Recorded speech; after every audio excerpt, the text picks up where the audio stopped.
লক্ষ্য 2026 কেন্দ্র ভবানীপুর। আবার সেই ভবানীপুর কেন্দ্রের ভোটের কাজ নেই, ময়দানে দাদা দিদির কেন্দ্রে স্বয়ং দাদা মিঠুন চক্রবর্তী।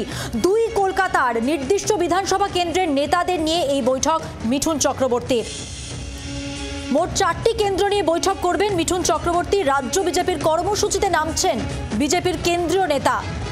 সরাসরি কথা বলবো, আমাদের সঙ্গে রয়েছেন আমাদের প্রতিনিধি মৌমিতা চক্রবর্তী। মৌমিতা, 4টি কেন্দ্র নিয়ে মিঠুন চক্রবর্তী তিনি বৈঠক করতে চলেছেন, এই বৈঠক সম্পর্কে কি তথ্য উঠে আসছে?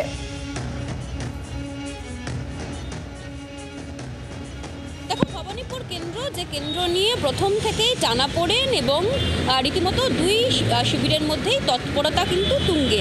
সেই কেন্দ্রের নাম ভবানীপুর, যে কেন্দ্র নিয়ে স্বয়ং বিরোধী দলনেতা শুভেন্দু অধিকারী একাধিকবার চ্যালেঞ্জ ছুড়েছেন এবং বাদ থাকেনি, চুপ থাকেনি শাসক দল তৃণমূল কংগ্রেসও। এবার দিদির সেই কেন্দ্র অর্থাৎ ভবানীপুর বিধানসভা কেন্দ্রে খোদ দাদা, বাঙালির দাদা মিঠুন চক্রবর্তী, তাকে নামানো হচ্ছে। আজ মিঠুন চক্রবর্তী বিকেল 5:30 থেকে দক্ষিণ কলকাতার যে দুটো বিধানসভা কেন্দ্র নিয়ে বৈঠক করবেন তার মধ্যে একটি ভবানীপুর এবং অন্যটি রাসবিহারী কেন্দ্র। অন্যদিকে উত্তর কলকাতার জন্য তিনি বেছে নিয়েছেন শ্যামপুকুর এবং জোড়াসাঁকো। অত্যন্ত গুরুত্বপূর্ণভাবে মিঠুন চক্রবর্তী আগামী দুদিন একাধিক কেন্দ্র নিয়ে বৈঠক করবেন, কিন্তু প্রথমেই তার নজরে ভবানীপুর। ধন্যবাদ।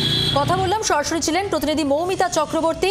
যেমনটা তিনি জানিয়ে দিলেন যে উত্তর কলকাতার শ্যামপুকুর জোড়াসাঁকো, দক্ষিণ কলকাতার ভবানীপুর রাসবিহারীতে এই বৈঠক করবেন। অত্যন্ত গুরুত্বপূর্ণ এই বৈঠক বিজেপির কাছেও। ভবানীপুর কেন্দ্র দিদির কেন্দ্র, যেখানে দাদা মিঠুন চক্রবর্তী এবার 26-এর লক্ষ্যে কর্মসূচিতে নামছেন। রাজ্য বিজেপির কর্মসূচি এটি। বিজেপির কেন্দ্রীয় নেতা মিঠুন চক্রবর্তী তিনি ভবানীপুর দিয়েই শুরু করছেন তার এই কর্মসূচি।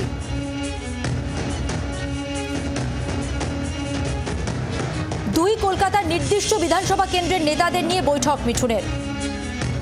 তৃণমূল নেতা জয়প্রকাশ মজুমদার টেলিফোন লাইনে রয়েছেন। জয়প্রকাশ বাবু, রাজ্য বিজেপির কর্মসূচিতে নামছেন বিজেপির কেন্দ্রীয় নেতা মিঠুন চক্রবর্তী, দিদির কেন্দ্রে দাদা কর্মসূচি, কি বলবেন? মিঠুন বাবু এসেছেন গেছেন, ওনার শরীরটাকে নজর দেওয়া উচিত, কারণ উনি অভিনেতা হিসেবে খুব উচ্চমানের, রাজনৈতিক নেতা হিসেবে ঠিক ততখানি নিম্নমানের। মানুষের সঙ্গে কথা তো বলেন না, যেন কথা দিয়ে লাঠি মারেন মানুষকে। লাশ ফেলবো এখানে, যাবে ওখানে, মেরে সাফ করে দেবো, ছবল মেরে শেষ করব, এইরকম। মানুষের উন্নয়নের কথা বলেন না, মানুষের পাশে দাঁড়ানোর কথা বলেন না।